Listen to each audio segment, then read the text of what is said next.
Welcome to another episode of Croc Talk TV. I am your host, former NFL and AFL defensive back, Eric Crocker. And on today's episode, we talking Julio Jones, available for trade, which is actually not any news that's new because Terry Fontenot talked about it pre-draft. But we'll get into that. Before we get started, make sure you guys, if you're not already, hit that subscribe button. All right, hit that like button right now. We'll wait for some more people to filter in. All right. But before we get started on Julio, how y'all doing today, man? Today's my birthday, so I'm big chilling, but the grind don't stop. The grind does not stop. The grind does not stop. I hope everybody's having a blessed day out there. Blessed to see 34 years of age.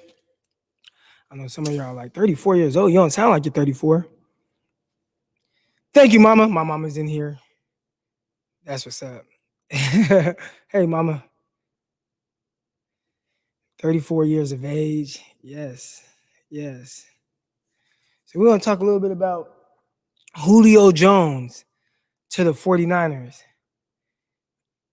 See some of these questions real quick before I really kind of get started on my rant. Okay, birthday on the 23rd year. Gemini's are a little crazy. I ain't going to lie. I got a few of them in my life. I would love it. Look at what Josh Allen did with Stephon Diggs in their first year. Yeah, I think that's kind of best case scenario. And again, we'll get into all that.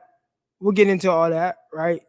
Kind of what it would look like with Julio Jones on the 49ers, what he'll do for the 49ers receiver group, what he'll do for, the quarterbacks that the 49ers have, what he'll do for Kyle Shanahan. We really want to get into all that. All right. First, we got to kind of find out, is it even a possibility? So I'll kind of talk about the cap stuff, which, me, I'm not really big on cap numbers, all that. I talk about more so what I see, but I kind of dug through some numbers and everything and tried to see, like, all right, what does it look like as far as from a cap hit standpoint and all that? What does it look like with Julio Jones going to the 49ers? My guy, Kyle, thank you for the donations. All right, we got the super chat contributions coming through. I appreciate that. Be able to get me a nice little, birthday donut with that. I appreciate it, Kyle. Appreciate the love. Kyle's been a supporter of mine, contributor to Crocker Report as well. I appreciate you, my guy. He does amazing work. If you guys aren't following Kyle, make sure you guys follow him on Twitter. I believe that's Kyle's Twitter name as well. So make sure you guys follow him on Twitter. Kyle does great work, great videos. I've been a part of some of his hype videos that he's done for the 49ers, doing the voiceover. Even though I don't have the voice for it, but he makes me sound all right. So again, thanks, man. Thanks for the contribution.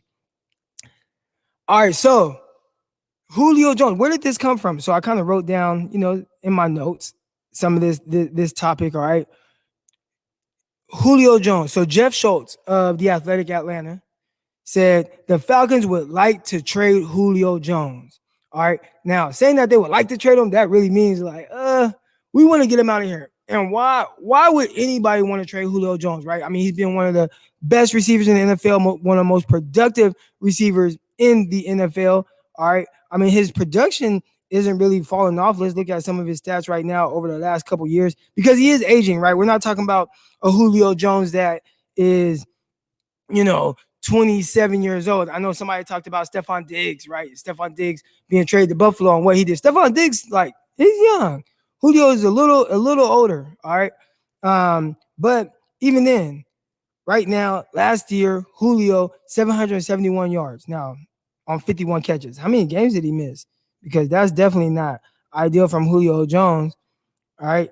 So, only played in 9 games. So, in 9 games, 68 targets, 51 catches, 771 yards, which still is like crazy because, I mean, if you kind of look at the pace of that, 15 yards per catch, obviously that's terrific. But if you look at, I mean, we're talking about somebody that played basically half the season and still had over 700 yards, still really on pace for like a 1,300-yard season. So, more than capable of being extremely productive. The years prior to that, I mean, these are like crazy numbers out I'm looking at right now. Say 2019, he had almost 1,400 yards. All right. 2018, almost 1,700 yards, almost 1,500 yards, 1,400 yards, over 1,800 yards. So, like, extremely productive, extremely productive. So, even though he's 31 years old right now, it looks like he's going on 32. I don't anticipate him really slowing down and stopping unless it's injuries. But I mean, I'd say, if you can kind of get him right now for the next couple years on your team, I think you're good with Julio. So just from like an ability standpoint and what he is, all the ability and the production and everything like that is there. Obviously, it depends on health because, like I said, last year he missed 7 games, and that kind of lowered his production a little bit. Here we go. Got another contribution. I appreciate it, Reishi. There we go. Happy birthday, Croc. Julio Jones would be cool, but we would need to trade Jimmy G first to make cap for Julio. I think there's ways to kind of manipulate everything. One, we're not sure exactly how much of his cap does Atlanta have to eat, right? So, we kind of saw that with Matthew Stafford. When you look at the big number, and let me put this back up here. When you look at the big number in Matthew Stafford's contract, it was like, oh man, $33 million a year. But when Atlanta traded for him, like, that's not what they took on. They took on, because like signing bonuses and things that are paid out already, it was something around like $20 million a year. So I know we look at his big number, and I want to say for this year it's like $23 million, but Atlanta would have to eat some of that. So obviously you might have to like renegotiate something with someone's contract, but I do definitely feel like there's ways to fit him in cap wise. All right. So let's talk about what was said here. Again, from the jump, you had Jeff Schultz from the Atlanta, and he said the Falcons would like to trade Julio Jones. Again, most people I think would ask, why the hell would they want to trade Julio Jones, right? And then Terry Fontenette came out on April 28th. So this was like either the day before the draft, and I saw this live on TV. It was either the day before the draft or the day of the draft, something like that, where he came out and basically they said the Atlanta Falcons salary cap situations have become urgent enough that the NFL team must weigh all the possible remedies, including trading all-star wide receiver Julio Jones, general manager Terry Fontenette said. All right. So clearly they've been open. This isn't like a new revelation, right? Like, this isn't something new. And again, I appreciate everybody for all the birthday wishes. But this isn't something new in the sense of people knowing that the possibility of Julio Jones being traded is realistic. I think when you hear Schultz come out now and say like they want to trade him, I think that makes it more real for teams around. Now, what does a team take on from a cap standpoint? I'm not sure what the team takes on, but I do know this. If traded pre-June 1st, if Julio Jones was traded pre-June 1st, the Atlanta Falcons would take on a $23 million dead cap hit. All right. And they would actually save minus $2 million. All right. So, I mean, that's completely out of the question. They're not doing that. They're not doing that. All right. Now, and I really feel like it was like a $40 million dead cap. Did I hit the wrong button? Because I feel like it was $40 million when I was looking at it before. Here we go. Hold on, y'all. Hold on. Bear with me. Pre-trade. No, okay. No, that's right. $23 million dead cap hit. All right. So if they were to trade him pre-June 1st, $23 million in dead cap, minus $2 million in savings. They're not going to do that. Like, no way in hell. All right. Now, post June 1st, and when you start to see, and hear that Atlanta's trying to get, around on the cap. Remember, they got a whole new coaching staff, right? They got a new general manager. So, all these people have no ties to the past of Atlanta. I'm kind of surprised that they stayed with. I'm actually not surprised they stayed with Matt Ryan because I predicted that they would. And if I was a new coach, I would at least want a quarterback that's able to kind of smooth over the transition. I talked about that on my podcast on Croc Talk on the Patreon account. And people thought I was crazy. Like, no, they're going to draft a quarterback. Like, all right, I don't think so. I don't see it. But if Atlanta trades Julio post June 1st, their dead cap hit $7.7 million. That ain't crazy, especially from the owner that got deep pockets. All right. And they saved $15 million on the cap. So if I had to guess, that's probably the route they're going to go and what makes the most sense for them. $7 million in dead cap, which really you can kind of spread that out over 2 years, and 15 million in savings. I think that's the route that they're trying to go right now to kind of get off the books for Julio, who is due to make like $23 million this year. And I know they don't want to pay that. All right. So there have been some teams that are kind of reportedly could be interested, right? So you have the Baltimore Ravens, the San Francisco 49ers, New England Patriots, Indianapolis Colts, and Los Angeles Chargers, which the Chargers, I don't know how much sense that makes, right? With Keenan Allen, Mike Williams. They've gotten a lot of production out of Guyton. Guy was catching balls downfield last year for them. So, I mean, shoes, they need to trade for a running back or something. All right. But so those are the teams that they are talking about are potentially interested in trading for Julio Jones. Again, I'll repeat: Baltimore Ravens, San Francisco 49ers, Patriots, Colts, and Los Angeles Chargers.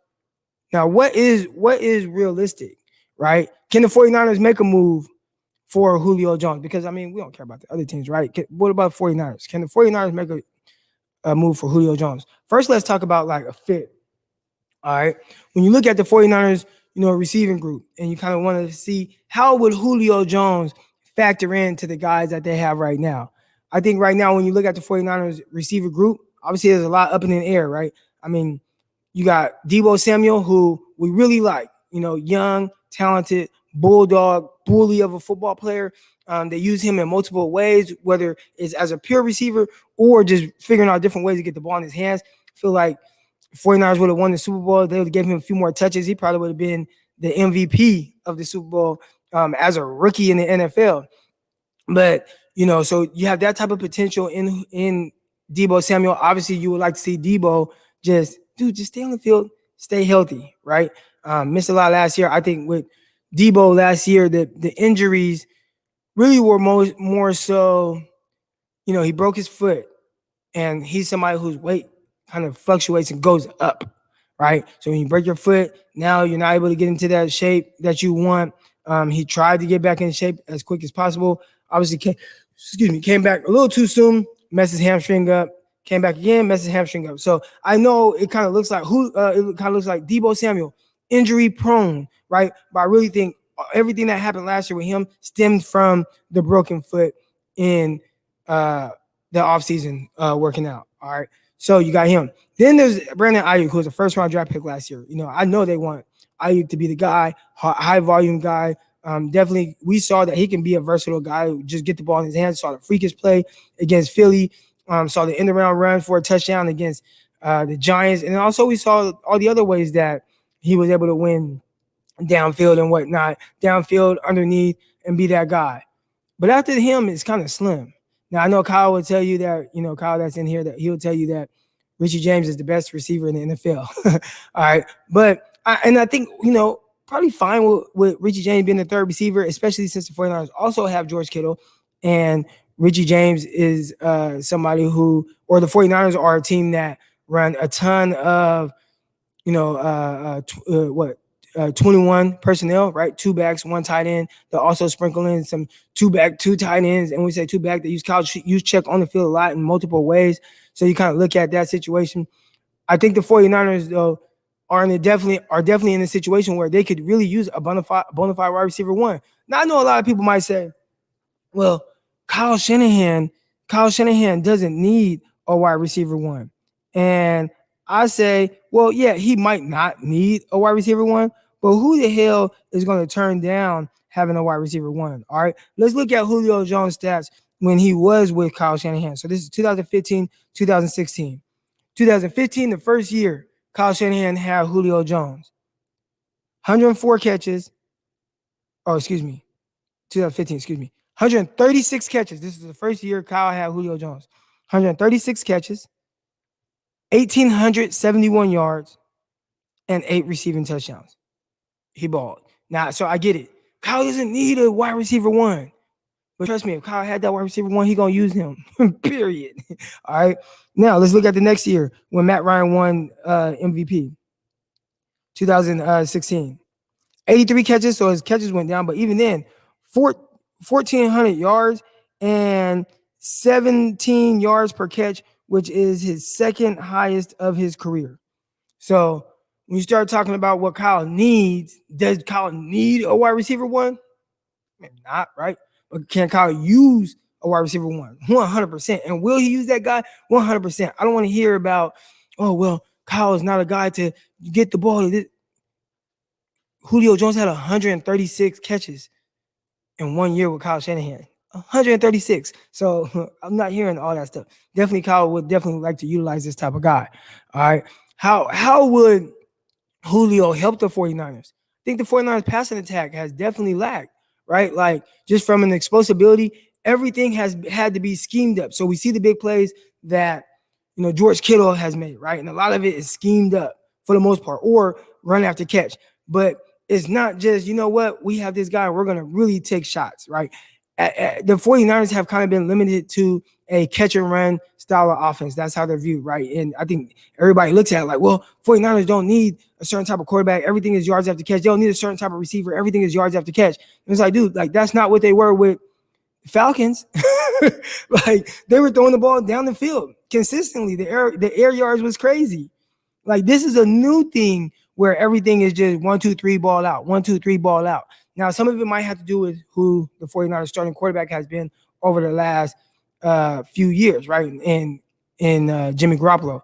Are the 49ers kind of playing more towards Jimmy Garoppolo's strengths and utilizing him in that way? Or do they just feel like they don't have a receiver of Julio? I mean, you don't have a receiver of Julio Jones capabilities, but do they feel like they don't have that type of receiver that can stretch the field? And maybe that's why you've seen the lack of, air yards and ability to throw the ball down the field for the 49ers. So I'm kind of looking into all those things and kind of just trying to factor in different things and try to look at how he would help, Julio Jones, open up things underneath. I mean, to have, Kyle, George Kittle, who's a top 3 tight end in this league. I know we want to say tight end 1. It's kind of hard to say tight end 1 though, because it's like, dude, we got to string these seasons together. We got to string these good years together, and we've seen it from Travis Kelce a bunch. You got the kid from the Raiders who's coming on. There's a few other guys, Andrews or whatever in Baltimore. There's some really good young tight ends right now. So as far as George Kittle, again, he's top 3 for sure. But Kelce and the kid from Oakland are definitely applying pressure. All right. So you have a top 3 tight end in the league in George Kittle. And now you have a top 3 receiver in the league in Julio Jones. And Julio is going to open up things for everybody else, including himself. I mean, like, that's the type of guy you want, right? Who strikes fear for the 49ers receiving corps right now? Who strikes fear in opposing defenses? Like, they know, like, damn, okay, George Kittle. Like, okay, we can't let him get those yards after catch. We can't, they're going to manufacture touches for him and stuff like that. But then outside of that, it's like Deebo. It's like we know he's going to win this way. Ayuk, solid. But Julio is scary. And I just imagine what that type of receiver can kind of do for the 49ers, opening things up, kind of having a true red zone threat in the sense of having a guy with that type of capability. Now, Julio isn't somebody who has been like a high volume touchdown guy. Julio hasn't been a high volume touchdown guy, but when you have Julio on the field and now you're seeing how he pulls coverages even in the red zone, that allows you to maybe free up things for a George Kittle. That allows you to free up and get one more just pure one-on-one matchups with Brandon Ayuk and Deebo Samuel and those type of guys. So I think, in that sense, it definitely helps to have a guy like Julio Jones. Again, touchdown numbers aren't up, but he is a true red zone threat, and he opens up things for everybody else in the red zone. I don't think there's any coincidence why Calvin Ridley's numbers in the red zone have been so good. All right, so here we go. Let's look at some of these questions here. All right, because there's a bunch. Again, I appreciate all the birthday wishes. Birthday wishes. This is a great question. It's something that we haven't talked about. What would the Niners have to give up to get Julio Jones? I think, like, in theory, you think, like, it's going to take a whole lot, right? Like, Julio Jones, he's the top 3 receiver in the league. Like, you got to give up the house. And the 49ers definitely don't. They've lost a lot of draft capital. So it's like, well, what do they have to give up? And I would say this. We saw DeAndre Hopkins get traded. And what did DeAndre Hopkins go for? Like a third and a fifth or something crazy like that. And it's like, why?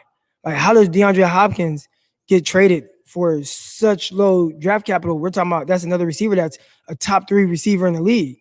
So why the capital so low? And sometimes even in a situation like Julio Jones, who is 32 years old too, you have to kind of factor that in, right? He's not as young as some of these other guys that have been traded for recently.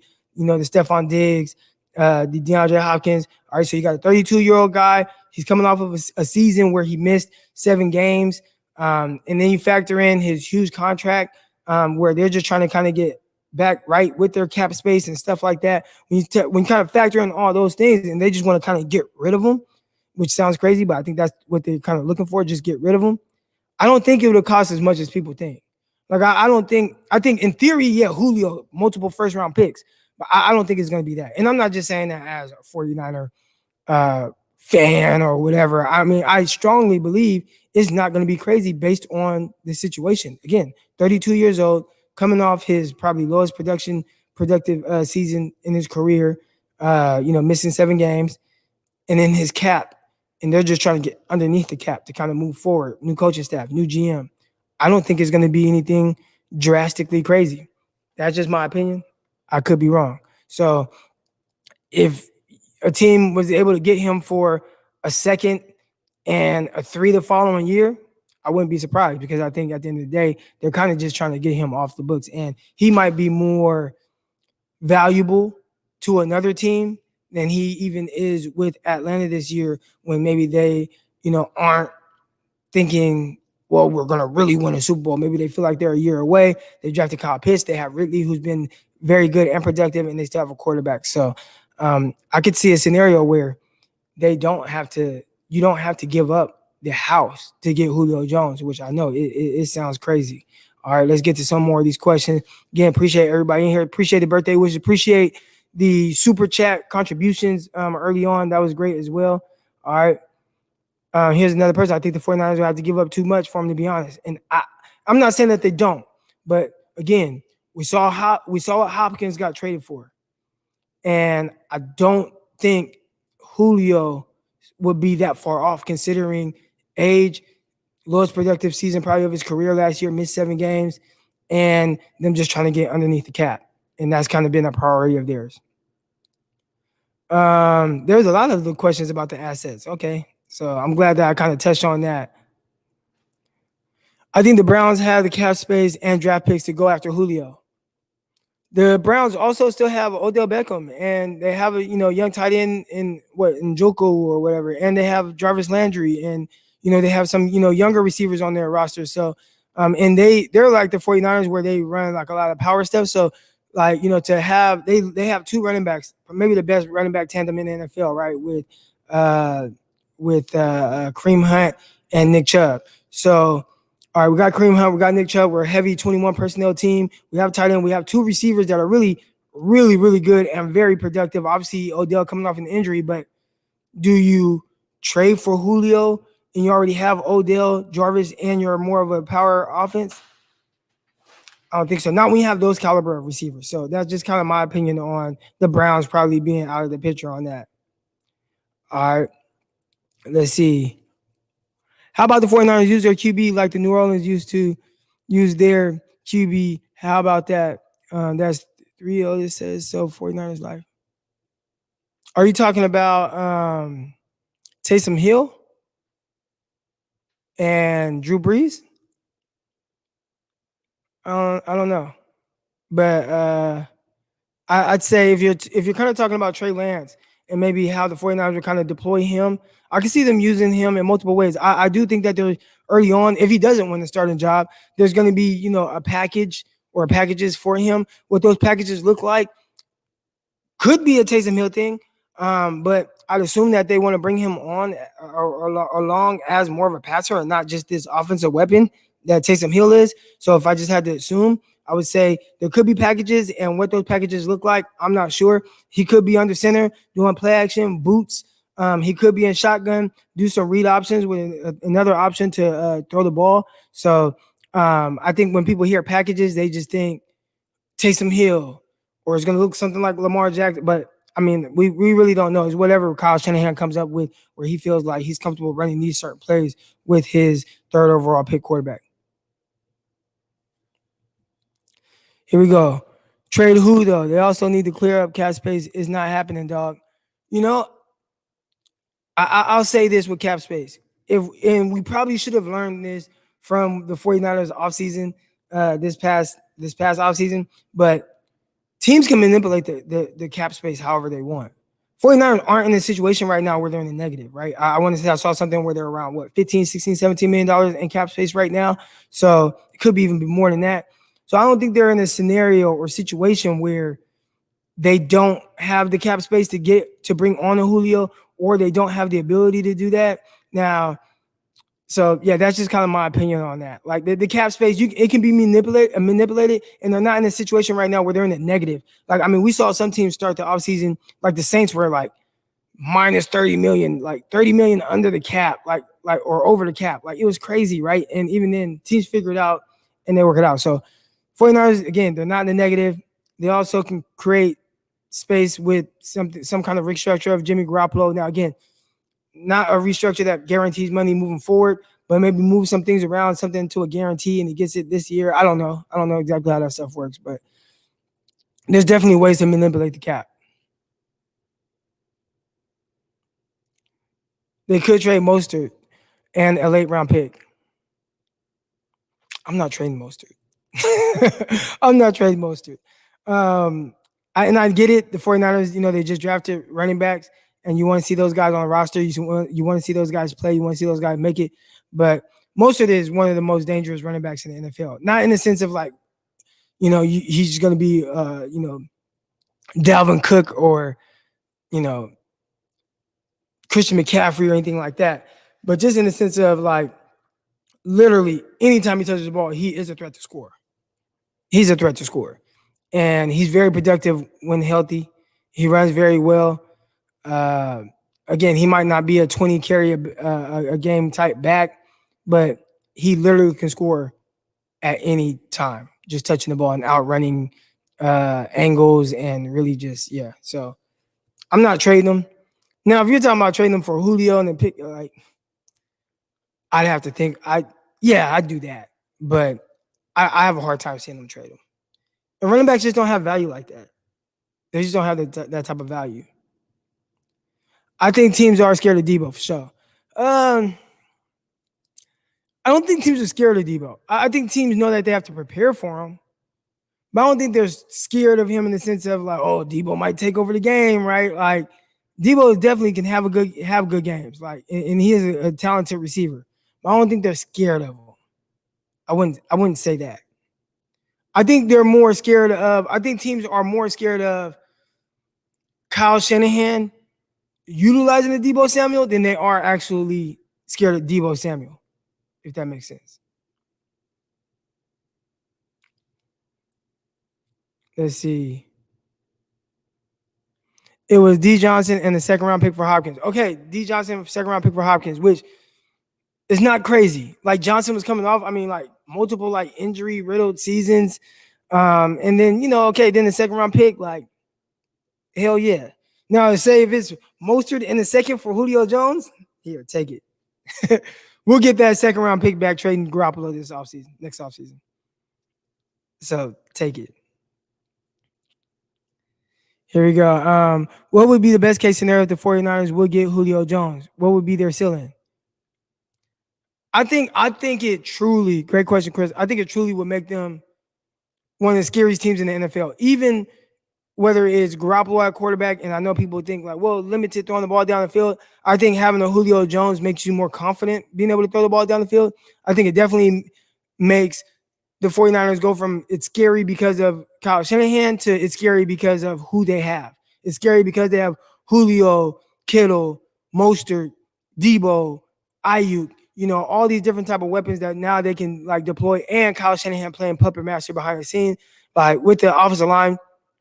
I don't want to say it makes the 49ers Super Bowl favorite. Like, I don't want to go that far just because of, you have teams that have been consistently good, Kansas City Chiefs, Obviously, you see what the Bucks were able to do in the first year with Tom Brady, but I would say it puts them up there as the favorite to come out of NFC if I had to guess, if you were to do that.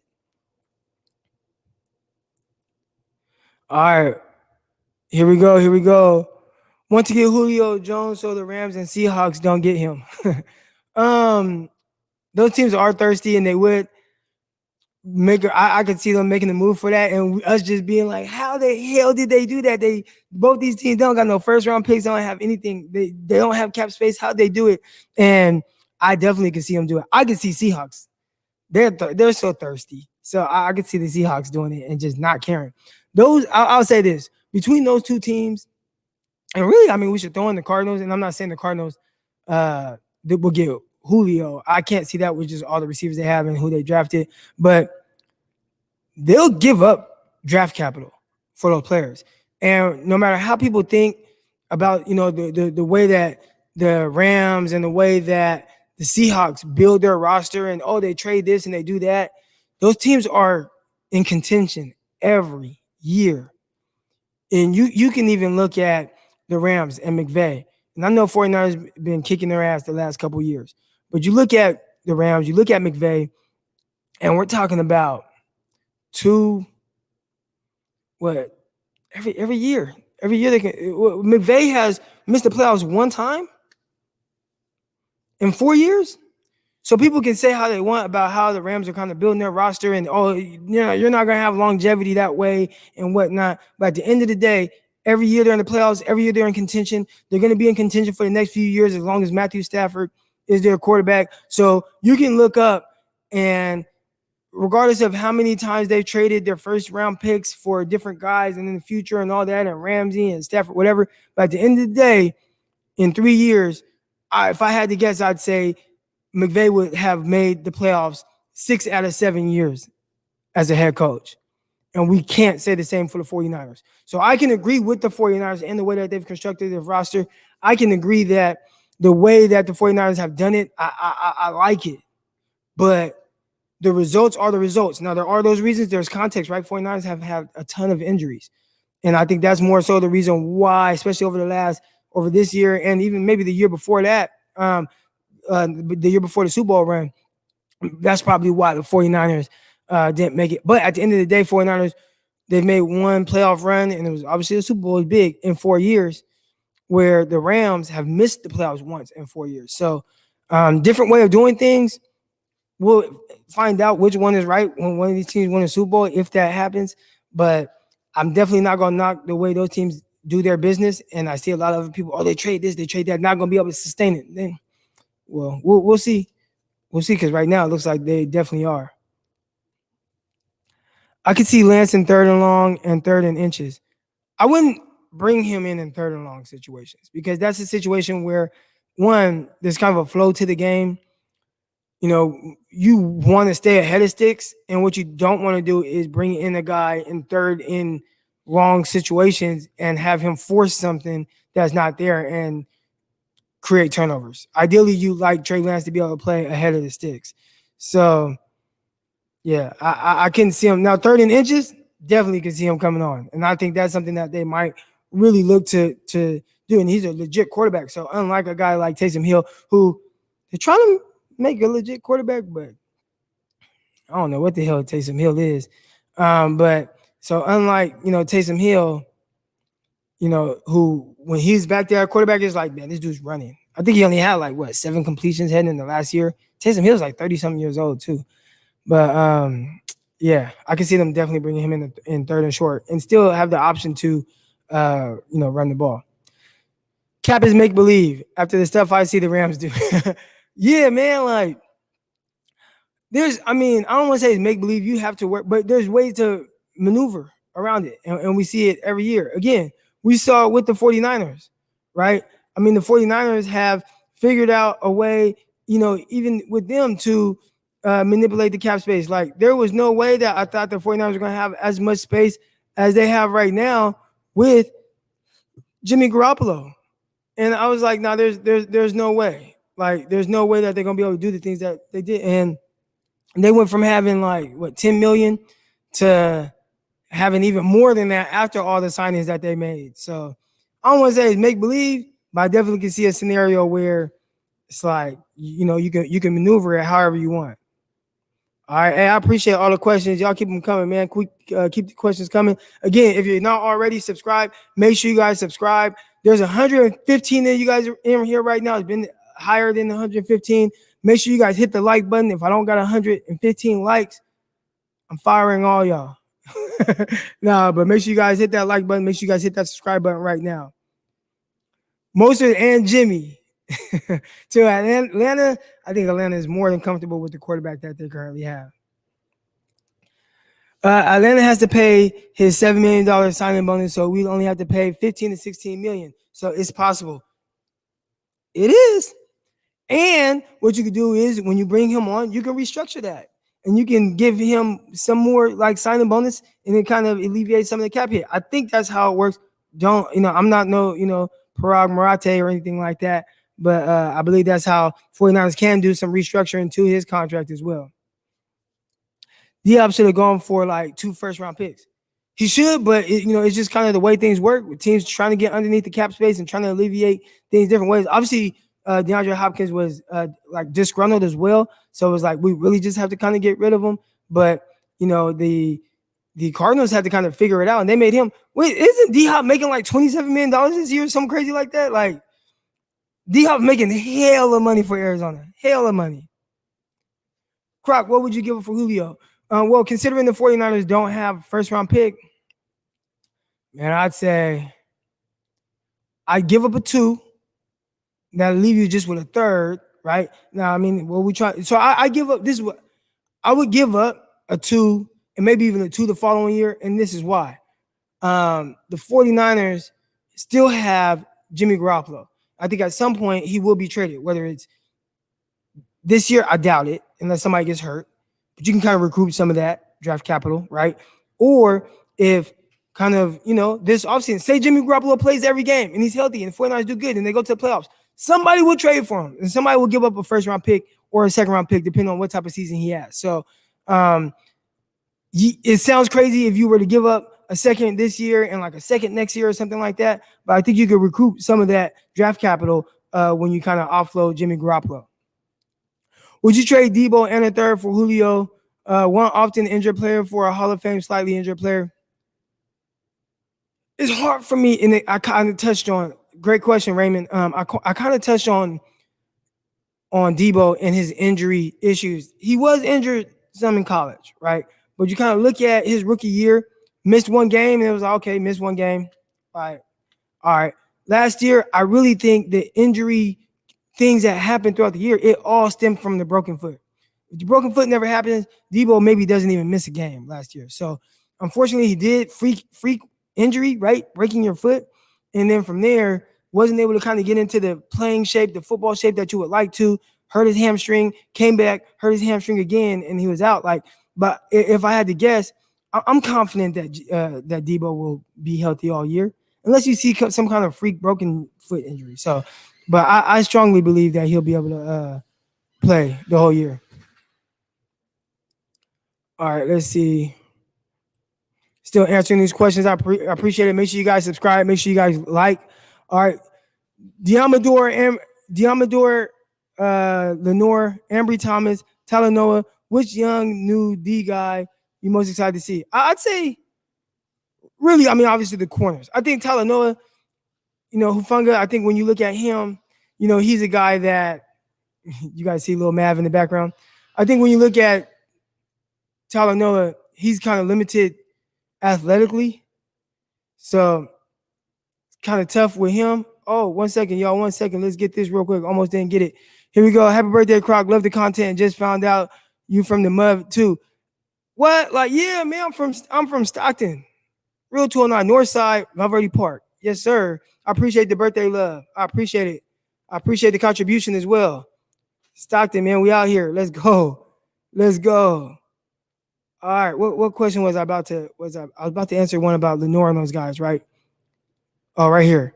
All right, Melissa. Thanks for the comment, Melissa. I think definitely the corners, Because Talanoa, I just look at him as somebody he's just a little limited athletically, so it just doesn't excite me. Now, I'm not to say, and that's not to say that he won't be good. We did a film study on him. It's actually on the YouTube page right now. We did a film study, and it just wasn't like it's like where the freaky plays at. Now, again, that was 2019, wasn't 2020, so we'll see moving forward if I can kind of watch some of that and maybe get a better read on him. But it just looked like he was like a step late athletically. Definitely is a good football player, but he's not somebody that just like excites me. Lenore might be the most intriguing because he's a guy who I feel like can play inside, play outside. I think he has that scrappiness. I think he's a big dog out there, even though he's not like big in frame. He's intriguing for sure and how he'll fit. He's gonna play outside. He's gonna play in the slot. And obviously, I like Thomas as well. I think Ambry Thomas, he's a physical man-to-man type corner. I think he shows a lot of good leadership. I was watching Michigan film and seeing him get guys lined up and kind of showing them where to go and then executing. And I thought he was very sound with his technique and everything. I'm looking forward to see the corners for sure, more so than Talanoa Hufanga. All right, if the 49ers do in fact trade for Julio, who could you see the Falcons up in the price for us because of Shanahan? Nah, it's a business. And, if it's the 49ers or if it's the Patriots or whoever the case is, like at the end of the day, it's a business. And you're not gonna up the price because of Shanahan and his connection with Atlanta, which at the end of the day, he helped them get to a Super Bowl. Like that was their best year, Matt Ryan. So I don't think they have any ill will. He left there on, it seems like, good terms, contributed to a Super Bowl run, and got a big gig with the 49ers. So I don't think that they'd up the price for Shanahan. I think if anything, they might up the price because of the fact that they're in the NFC, and maybe they would rather him go to the AFC. 1 second, guys. Let me shut this door.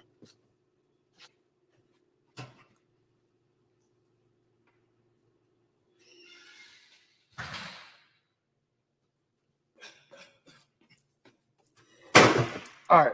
So if anything, I think they do that to they'd up the price because they probably would prefer him go to the AFC. Do you see Kinlaw break out now that Bosa, Ekibom, and all the explosiveness comes to the D-line? One thing I think that we're kind of like leaving out, D Ford. How healthy is he? I know it seems weird to kind of, talk about D Ford. He missed most of last year. He's still on the roster, though.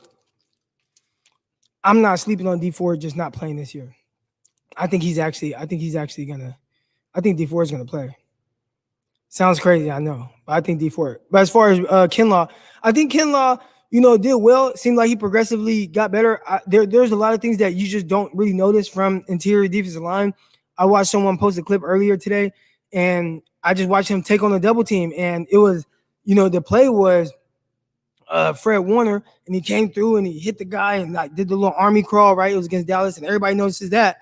What they don't notice is you had Kinlaw take on a double team, got pushed back maybe a yard with the double team, got underneath them and created a pile, and that allowed Fred Warner to clean it up. So, he did things like that probably just kind of get a little unnoticed to the casual eye in the sense of watching defensive line, which, I wouldn't have even noticed it either until I was watching, and I was like, let me watch Kinlaw. And I saw him, I'm like, oh, that was good. And the play before that, he blew up a play in the backfield. So I think Kinlaw in the sense of breakout, we'll see, but, continuing to get better, I can definitely see that. He looks good. He looks good right now. Thank you for the question, Melissa. All great questions. Man, we play for Super Bowls, not playoffs. I think everybody plays for Super Bowls, but you have to make the playoffs to have a shot at the Super Bowl. You know what I'm saying? If you don't make it to the playoffs, you have no shot at the Super Bowl. So seeing teams consistently go to the playoffs, that means that they're consistently having opportunities to go to the Super Bowl. So that's what I meant by that. 45 likes, please get that up for Croc's birthday. Yeah, man, you guys hit that like button. There's over 100 of you guys in here right now. Hit that like button and make sure that you are subscribed. All right. Should the Saints was down 51 million in cap is exactly. Saints were down. I knew it was a crazy number. They were big time down, and they were able to get right before the season. Everybody always eventually gets right before the season. So If you don't click the like button, Croc will find out and break your computer. Definitely. Definitely. Hey, mama. That's my mom right there, y'all. Here we go. Here we go. Happy birthdays. I appreciate it, y'all. I appreciate it. Yes, sir. Yes, sir. Hey, man, how is my jog looking? I mean, I'm 34 years old today. I feel a little older, but I try to stay young. I try to stay young. It's South Stockton though. What's good, Brandon? What where you from, South Stockton? Did you go to like Edison High School? Perfect form. Hey, everything I do, I try to create good habits. So even with my jog, man, even with my jogs, gotta be good form. Let's see. I saw a question about the happy birthday, bro. The safety we drafted from USC was drafted to turn into a linebacker. I could see that based off how he played, and when you watch him on film, he looks big. When his pro day, he was smaller. Now he probably lost weight to maybe be able to run faster. That worries me a little bit. He measured in at what 6', 6'1", 201 pounds at his pro day. That ain't big. I'm 6'1", 201 pounds right now, and I couldn't be nobody's linebacker, right? And he also ran in the 4.6, and that's hand time. So it's like you dropped weight, right? You were someone who it looks like played maybe around 215, and you dropped weight to run faster and still ran 4.61. And now they want you to put the weight back on to play a linebacker position where you have to be a little sturdier and a little stronger. So now he's going to lose that speed and not be a 4.6 guy when teams are drafting other guys that actually play linebacker and are a little bit bigger and just freakier athletes.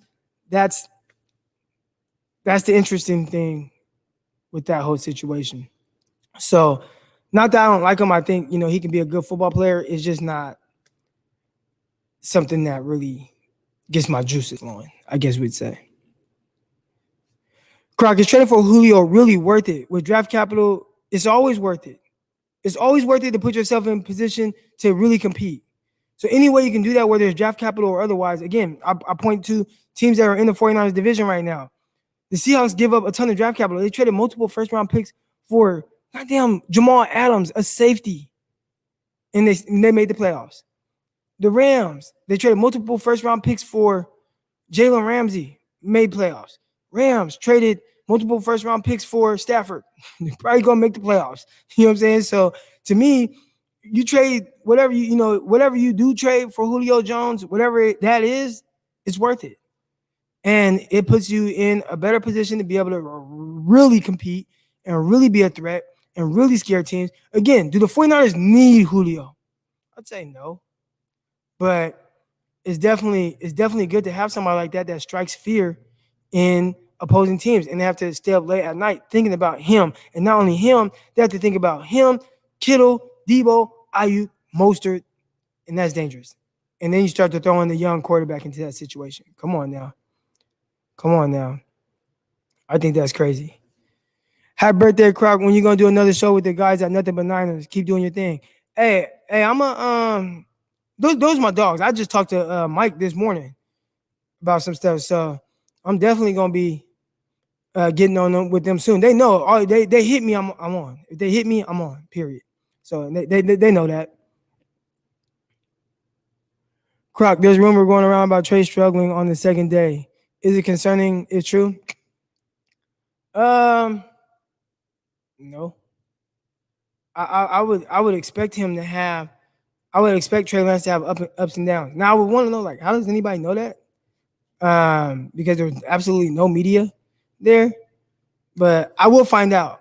I know a kid that was at rookie minicamp, and I'm gonna reach out to him and talk to him. So I'll find out how they did. He was a rookie minicamp cornerback during that time. But as far as it being, concerning, I would say you're a rookie. Like, you're gonna have your ups, you're gonna have your downs.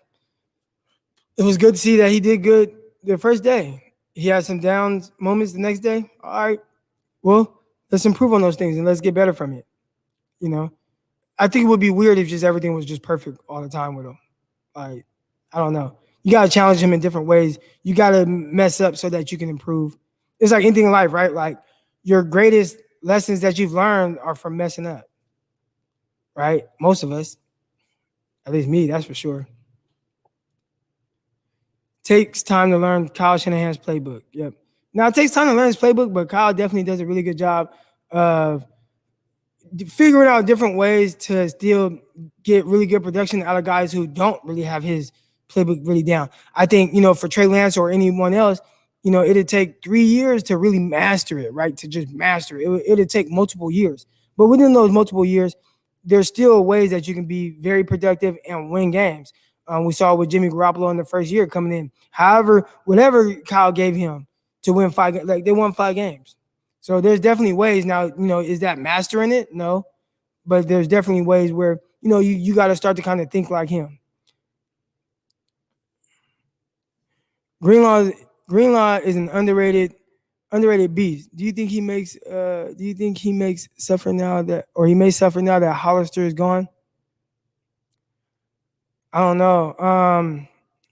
I think having a guy like Fred Warner as like the leader and captain of that, and him being in your meeting rooms every day, I think that's extremely beneficial. Give Trey Lance time. Mike's crazy ass said on his last live. What did Mike say on his last live? Oh, he said that Trey Lance struggled. Here we go. Julio Jones in the playoffs will be the reason for the trade. Yep, I agree. Can't afford Julio. He would have to take less money for a chance at a Super Bowl with Shanahan. I think there's a way. To have him and not have to take less money and stuff. Like, again, you can really manipulate the cap. You can manipulate that thing. Croc over here sitting in the dark. You want me to turn the lights on? You want me to turn the lights on? I'll turn it on. I try to set the mood, man. Really focusing on y'all. All right. Detroit upsets you week 1.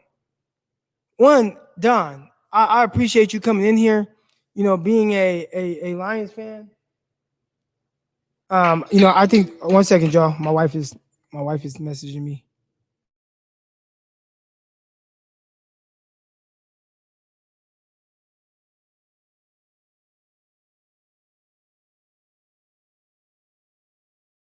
All right, sorry about that, y'all. So,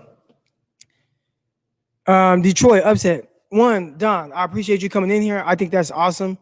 That we have other fan bases in here. I see a Raider fan in here. I think that's really cool. Trying to get my channel more versatile with different fan bases and whatnot. I can definitely see a situation where Detroit upsets 49ers week 1. 49ers have gotten off to slow starts week 1. We saw the first year 49ers played Carolina. Wasn't pretty. Carolina really dominated the 49ers. Obviously, like, it wasn't the same type of roster, but 49ers definitely started slow that year. The very next year was Jimmy Garoppolo started that year. 49ers played Tampa Bay. Started out slow, right? 49ers won with 2 pick sixes. But as far as like the offense, it was really like kind of glitchy a little bit. Let's see, the third year. What year was that? Hold on. I missed a year. No, okay, I missed a year. The first year, it was 49ers lost to Carolina. The next year, the 49ers played Minnesota and lost to Minnesota. Jimmy Garoppolo threw 3 picks. 49ers kind of got dominated a little bit, had some mess ups or whatever, but they started slow. The third year, that was the Tampa Bay game. Still slow start. So 3 years in a row, slow starts. Fourth year would have been last year. Who did the 49ers play week 1? Who did they lost to Arizona? So I could see it. Not saying that Detroit will upset the 49ers, but we've definitely seen the 49ers come out and have these slow starts, get out to these slow starts. So I hope not, but I wouldn't be surprised because of how slow the 49ers have started every year so far. Don, I appreciate you being in here. I appreciate that. Here we go. Trey was struggling. Okay. I know a corner. I'll get on the phone with him and I'll talk to him just about kind of, what it looked like that was at rookie minicamp. He's no longer with the 49ers. That trade is probably already done and will be announced June 1st. I think if it is done, somebody will report it, Schefter or somebody. Bro, if we get Julio, it's over. They gotta pay Warner first. Again, with the cap and the way that stuff works, the 49ers, you can manipulate that. Even with Fred Warner. Like, you don't have to pay him this year, so you can extend him based on what you're projected to have for the following year, and then make it work around, roster moves for that offseason. So I don't think anything that they do right now will affect Fred Warner and his ability to make money or be able to pay him moving forward. There's so much with how the roster could get manipulated. Let's see. We're gonna beat the Lions with Jimmy. We can. We also remember too, a couple years ago, Jimmy playing against the Lions, and I think that was a game where the 49ers were kind of supposed to dominate them. And, he almost threw a pick six towards the end of the game. It wasn't a pick six. Everybody calls it a pick six, but dude got tackled at like the 4-yard line. But I was going to make it real sticky. I was at that game too. Yeah, Fred Warner needs to get paid. I agree. And he will. He will. Trust me. They're not going to do anything to not pay Fred Warner. Come on now. That dude's going to be taken care of. This reminds me of last year. Everybody made a big, conversation about George Kittle and getting paid and stuff like that. It's like, man, dude, they're going to pay him. They pay George Kittle. They're going to pay Fred Warner. Trust me. They will pay him. Falcons may ask for Deebo or another star receiver. Would begin of another star player be worth it for an older Julio Jones? Would it be worth it to trade Deebo for Julio? I would do it. At some point, you're going to have to pay Deebo, right? And I think you'll get in a situation where you kind of have to look at it moving forward. Actually, I've heard some things in confidence, so I don't know what I should say, but I've seen this actually be reported on Twitter, and I've heard it from other places, but I saw it on Twitter as well, that the 49ers are not expected to pay Deebo for whatever reasons. I know a little bit more, but I can't say. But that's what was reported. I want to say maybe it was like Benjamin Albright that kind of said that and whatnot. So we'll see. Obviously, it's going to depend. We're talking about somebody who has this year and next year still left on his contract. But we'll see. So to move on from him, I wouldn't be shocked. If they try to package him up in the trade for Julio Jones. Come on now. Let's see.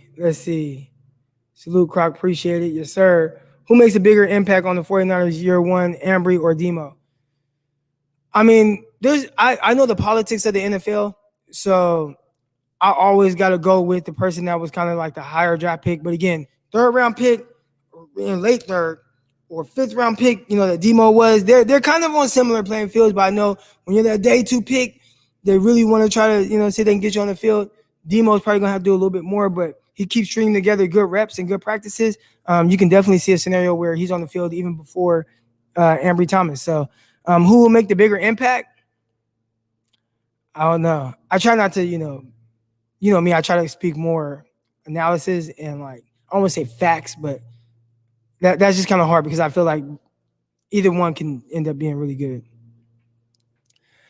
Croc, craziest locker room ritual you've seen or heard? I ain't see anything too crazy with my playing time. I did have a teammate one time that used to do this full-on workout with his arms and stuff before, so that his arms so he could look good in his uniform, I guess. I'm not saying that that's crazy, but I know that's something that happened. Croc, if we get Julio, Jimmy is gone. No, I don't think that necessarily means that. Croc, record prediction if we get Julio Jones and start Trey 5. If you guys might hear that, there's a lawnmower going off behind me, so somebody's mowing the yard back there, the lawn back there. So hopefully it's not too loud. But record prediction if we get Julio Jones and start Trey 5. 12-5. I think they'd be really good, even with a rookie. I think 12-5. The roster's really good. The roster's ready to go. I think they'd be good. And again, I think we look at these guys as rookie quarterbacks, and it's like, well, can't win a Super Bowl. Nobody's ever won a Super Bowl with a rookie quarterback. It's like, and 49ers ain't won one with a rookie. They haven't won one with somebody that's not a rookie. It's been since 1994. So, I mean, take your chances. Whoever you feel gives you the best chance to win. I don't put a whole lot of stock into that whole like guy hasn't won since rookie quarterback and whatnot. Like, who gives me the best chance to win? And if that's Trey Lance, then all right. And you can see them, do well and bring an offense build an offense around Trey Lance that gets them to be successful. I seen that report too. Don't trust is healthy and shape, and he comes into camp. That's why I was surprised when they didn't draft a wide receiver early. I think they're in position to where they don't have to draft a receiver early. They don't have to go for Julio Jones. I think it just helps. But as far as a rookie receiver, like, and you have to play him, there's all the what ifs and stuff like that. I can see them not drafting a receiver early, even though I wouldn't have been surprised if they did. I was one that was just like, man, like, have a bona fide, third young receiver and be able to kind of free Deebo up to do all his Deebo Samuel things. So I would have been all for it, especially, I thought they possibly draft like a speedster and they didn't do that. So really interesting to see them not draft a speedster at all. Reports about the Niners should be taken with a grain of salt since Mac Jones reporting. That is true. But again, I saw the report on Twitter, but I've also heard some things about, I can't say too much, but do you think Wayne Gallman has a shot at the roster, or is the running back room too crowded for him? I think it's going to be tough for Gallman. You're talking about somebody who, Mostert and all these other guys that drafted 2 running backs. Jeff Wilson is like a banger. If I had to guess right now, if you ask me to guess what 4 receivers, I would say, what 4 running backs, I would say Mostert, Jeff Wilson, and then the 2 rookies. Hasty, odd man out. Gallman, odd man out. That's just my guess. What is a reasonable trade assets the Niners can do to get Jones? I kind of touched on it a little bit, or I touched on it a good amount. I'll try to touch on it again. I think most people think that it's going to be more than what it really will be. My reasonings for that is we're talking about 32 years old, coming off of one of his lowest productive seasons of his career. Only played 9 games last year. His cap, and they're trying to get under the cap and try to get. So if I had to guess, it's not going to be crazy like what people think. That's just my assumption. Like, I don't think it's going to be like, 3 first-round picks for Julio Jones. Like, nah, man. Like, again, 32 years old, was hurt a good amount last year, only played 9 games, wasn't as productive, was on good pace, but big thing here is they're trying to get under the cap. They're trying to free themselves up to do things moving forward. They drafted Kyle Pitts. They got Ridley. I think more so than not, it's just about freeing up the cap space. Do you think our D-line compared to 2019, if you did not can pick up the extra load? It's tough because, they were like all-time great, and you have Buckner and everybody was hitting on all cylinders. But I'd say they'd be really good. And, how healthy is D Ford? Like, that's going to be the thing. Obviously, I know we can't count on it, but I assume that he's going to play. I think D Ford is going to play. D4 plays. Now you're talking about Ekubum. You're talking about, second-year Kinlaw. You're talking about Armstead. Bosa coming back, and he looks healthy. Come on. What they got from the Mo Hurst. Like, they got some depth down there. DJ Jones back. Come on now. Good defensive line. I like it. It could be good. 2019 is tough because Buckner was there and he played so well, but it can be really good. I don't see it being like a drastic drop off from that, but definitely need some things to go right for you. Definitely need some guys to stay healthy. But I like the depth that they built on the defensive line. It seems like they definitely learned their lesson from last year, and how that can help the secondary. Definitely, I don't think there's going to be a big drop off, if any, from the secondary. Obviously, you need guys to stay healthy, especially on the outsides. But I like what they've done with the secondary. It's the same secondary coming back. Minus Richard Sherman, but I mean, Richard Sherman missed a lot of games last year anyways, and the 49ers were one of the top defenses in the league. So you kind of look at what the 49ers have in the secondary, it's the same. So I'd expect the 49ers secondary to be solid this year. I like what they did last year, and last year they didn't have no pass rush. And that's just my opinion. Croc, great channel. Are you going to you're going to blow up soon? Keep it going, my brother. If you ever run into my big head cousin Desmond Bishop, tell him I said hi and to slow down on them ribs. Hey, that's my dog. You know, I coach with Desmond Bishop. If you guys don't know, Desmond Bishop, former Super Bowl champion with the Green Bay Packers, played like 9 years in the NFL at linebackers, had a stint with the 49ers as well. I coached with Des Bryant. Right. I coached with Desmond Bishop at Edison High School in Stockton. He was the defensive coordinator. I was the DB coach. We had a terrific season. That's my dog. I actually had him on the podcast, or I had him on the YouTube channel the day of the draft, like right before the draft started. He was on, and he kind of gave his opinions on, Aaron Rodgers and talked about a Super Bowl run. I'm gonna have to cut that up and put that as a video. I thought that was some good insight on some stuff. So I'm gonna have to bring him on again because he was like outside coaching and stuff. I'm gonna have to bring him on again. Do you think the running back room is stacked? We see Hasty Wilson, junior trade.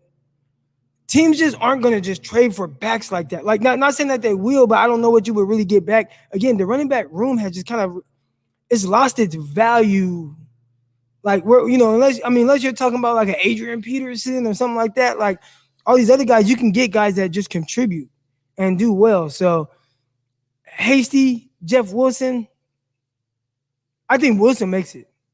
Hasty, I'd say the odds are against him unless there's some type of injuries.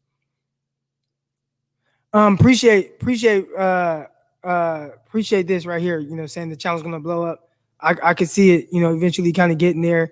What I want to make it is like the premier wide receiver defensive back thing, but obviously still touch on my 49ers, which I love talking about. So, it'll be a conditional 2/3, and then probably a 5th round pick for Julio Jones. I could see it, and I wouldn't be mad at that at all.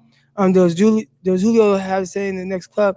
I think when you are Julio Jones and you've been so good to the Falcons and, they haven't had any issues or anything like that, I think a lot of times they respect that guy and don't want to just send him somewhere where he just doesn't want to be. So I think that definitely helps, right? I mean, we just saw that with the Lions and Matthew Stafford, where Matthew Stafford had some teams that he wanted to go to.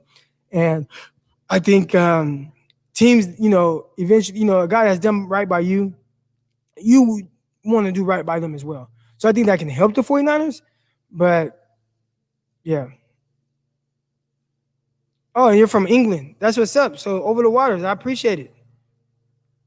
Let's see.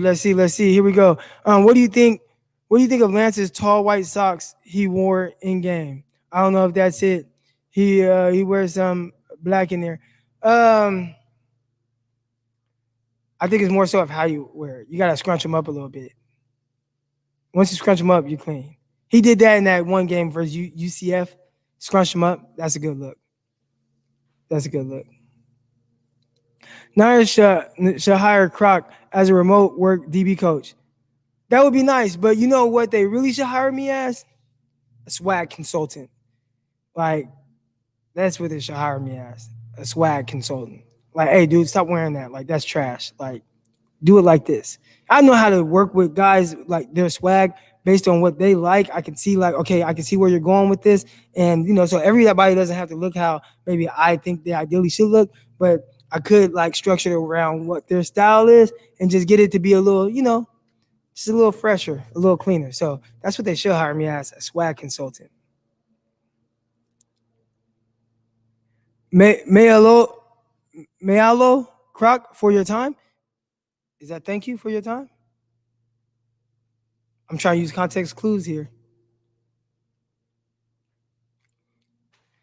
Stuck with the Cowboys fans over here in El Paso, but people like you keep it real for me. Hey, that's what's up. El Paso, I've driven through El Paso a few times. I love like taking my family down that way. Sometimes we'll drive from California, and when you look down and you see Mexico, I think that's really cool. So I always tell my kids, like, look, that's another country right there. So I like that. I mean, they got rid of Breda for a late rounder. Maybe, yeah. Breda had like special plays, special ability. So I think it made it a little easier to kind of be able to get rid of him for like a 5th-round pick. I mean, we're talking about somebody who like Mostert, I think you can get something for Mostert. Favorite offseason move apart from trading up for Lance? I'd say bringing back Trent Williams. That was kind of a given, though. You knew they had to, but I was really excited about that. I'd say my second one would probably be Alex Mack. The 49ers really need to kind of shore up the center position to see them be able to, grab a guy like Alex Mack who, played very well. Obviously, he's old. He's old as hell. And he raises the average age of the 49ers. But I think just, I really like that signing Alex Smith. Maybe, 49ers have to improve the offensive line. And I think they've done that. I think they've made it a priority to do this offseason. Mayalo, thank you. Mayalo to you too. Right back at you. Did I do that right? Did I do that right? The term you want for this is image consultant. Daniel, thank you. You always come through in the Klizutch. You know what I'm saying? Image consultant. I'm going to actually put that in my Twitter bio. Image consultant. Football image consultant. Yeah, because that's really my specialty.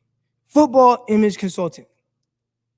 And I'm going to message Trey Lance with that and tell him to go back to his 2 bars up top. We went over it last time. I'm not going to go over it. There's 130 all in here. Make sure you guys, if you're not already, make sure you guys subscribe. Make sure you guys hit the like button. But image consultant, I can do that. Oh, there we go. Coming through with the big bucks. This must be some birthday love right here. Mr. Inferno, I appreciate it. Happy birthday to me. I appreciate the love. I appreciate the support. Really from you and everyone else that's in here. I appreciate that. Yes, sir. Yes, sir. All right, y'all. I think I'm going to have to check out now. Any last questions real quick? Here we go. Again, Inferno, man, I appreciate that. It's pronounced mahalo. Okay, mahalo. I'm going to have to end with that. Like, mahalo, everybody. Thank you, everybody. Yeah. Croc, do you think Trey Sermon could be the lead back? I think it's Trey Sermon. I don't think that's going to happen right away, but he's going to have to work himself into that role. I really think that they like Mostert a lot, and I really think that they like Jeff Wilson in the way he runs the ball. So, I mean, we're talking about Jeff Wilson. Yeah. I mean, I think there's a scenario where Trey Sermon works his way into that type of role. I don't think we're going to see that from week 1. Thank you, big time. You know what? I got to put it back up. Thanks again for the love, man. I really appreciate that. Let's go. Yes, sir. Swag consultant. Happy birthday, Croc. All right, y'all. Hey, I'm going to get up out of here, get back to my wife before the rest of our day. I got to train athletes and stuff in a little bit. Somebody said I was in the gym. You know what? Or they were like, Eric, you're in the dark. I'll turn the lights on real quick for y'all. Hold on.